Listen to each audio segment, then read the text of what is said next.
How do you trick women into bed? Wow, how do you know? How do you do it? I know all about it. This is Kathy Bartuli from the Intimacy Dojo. This is Dr. Liz from Sex Positive Psych. So this is a question that we see really commonly, especially from single men. The pickup artist community. Pickup artist community. And I think that if we're looking for like a simple answer to the question that was asked, yes, the simple answer is there are lots of ways to trick folks to do things. Yeah. Right? Like, I can lie, cheat, steal. I could do anything I wanted to deceive someone into doing what I want them to do. But I would wonder how that's actually going to end up being for you. Yeah. Right? Is it going to be the experience you want to have? Yeah. Hey, Liz, there's a whole load of laundry in the dryer. If you fold it all, there's a $10 bill stapled in one of the shirts. Oh my gosh, I'm totally going to do that. That's amazing. And then I'm not going to find the $10 bill and I'm going to be really pissed. And you're never going to trust me again. Right. And I'm never going to get her to do the laundry again. Yeah. And I think when we zoom out, right, this question comes from a place of a fear that if you're yourself, you'll never get anyone. And people won't want to be with you for just who you are. Right. And I think that what I want to validate is the hurt and the fear behind that, yeah. right? The scarcity, the feeling that there isn't enough. Yeah, that there isn't enough, or that people aren't going to like you, or that you're not good enough, you know? I've had a lot of experience in my life of people telling me that I wasn't good enough, that I wasn't doing the right things, that, you know, I wasn't doing the things I should do. It's probably why I have the hair I do. Whatever. My way of rebelling against those who would tell me what to do with my life. Yeah.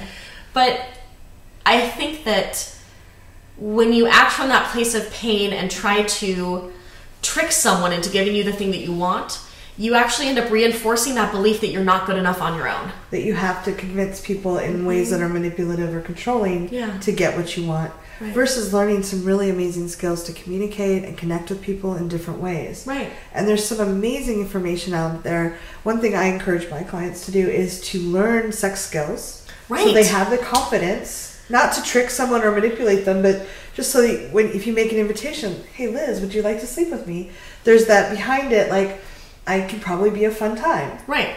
Yeah. And I think, you know, Dan Savage talks about this a lot of don't think about getting yourself laid today. Think about making yourself someone that people would want to sleep with. Yeah. Right?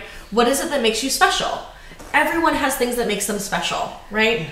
Who are you? What are you offering? What are you bringing to the table? If all you're bringing to the table is that you want to have sex, I mean, there's a great article that I love that the premise is dick is abundant and low value, right? If all you're offering me is your penis, I can get as many penises as I would like, right? But if you're offering me a really witty conversation that's really fun and funny and you know how to dance, that's a whole different ballgame. Or you can bring a new level of presence to the connection because humans are starved for genuine presence. If I'm sitting here trying to think about how to manipulate Liz to sleep with me, I'm not really connecting with her. I'm not being present with her as a human being. And so she's not feeling filled up.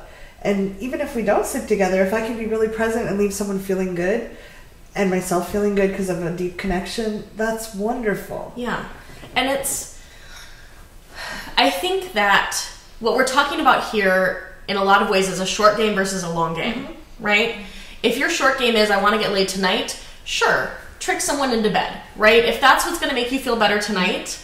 If you go to the bar, usually around 2 o'clock, there's a lot of drunk people that want to be tricked into bed, probably. Right, there's people who have... And there's people that don't want to be. I'm not saying, advocating that, but... Right, there are some people who have drunk enough to lower their inhibitions to the point where they're comfortable having casual sex, right? Which is a whole other topic we could talk about. But if in the long run what you're looking for is connection and pleasure and enjoyment, tricking someone into giving that to you is never going to be real. Because they're not actually connecting with you. Yeah. They're connecting with this character you've created. I'd also invite you to ask yourself what you really want to get out of a sexual connection. A lot of us have been taught that we get status. If we're feeling low or feeling not like we're a valuable human being, if we can connect sexually, we have that momentary burst, just like when we need some fuel and we eat a candy bar. A short-term burst of, oh, I feel a little bit better about myself. But especially if we had to trick or manipulate to get there, it falls off really fast and we can end up feeling worse than when we started. If what you're looking for is a genuine connection, a feeling of fulfillment, a bonding of two people, you're not going to get that by tricking.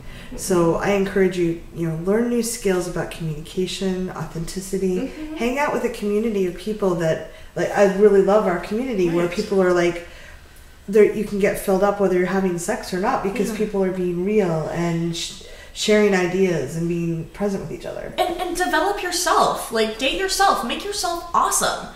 What is it that drives you? What is it that you're passionate about?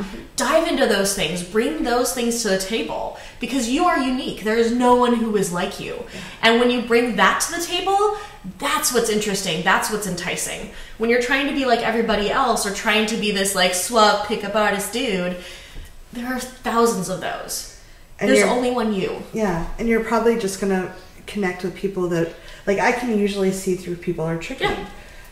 Anyone who's being really present or has some self-confidence is probably not going to fall for the trick. So you're going to, get the people that haven't worked on themselves. You're not going to necessarily feel as fulfilled. Yeah. And how many years do you want to spend tricking folks into bed that you can only see once or twice before they see through the game? Or that you're bored with. Yeah. So the short answer, if how to trick women into bed, don't. Don't. It's better for all of us. Yeah. All right. I'm Dr. Liz signing off. Yeah, Kathy Bertoli, leave comments below. Comments. If you disagree with us, if you agree, whatever. We want to hear from you. Yep. Congratulations on taking this time for yourself and learning these things. If you'd like to follow more of this, you can subscribe to my channel here. Social media is up here, and there's more videos of this type here. See you soon.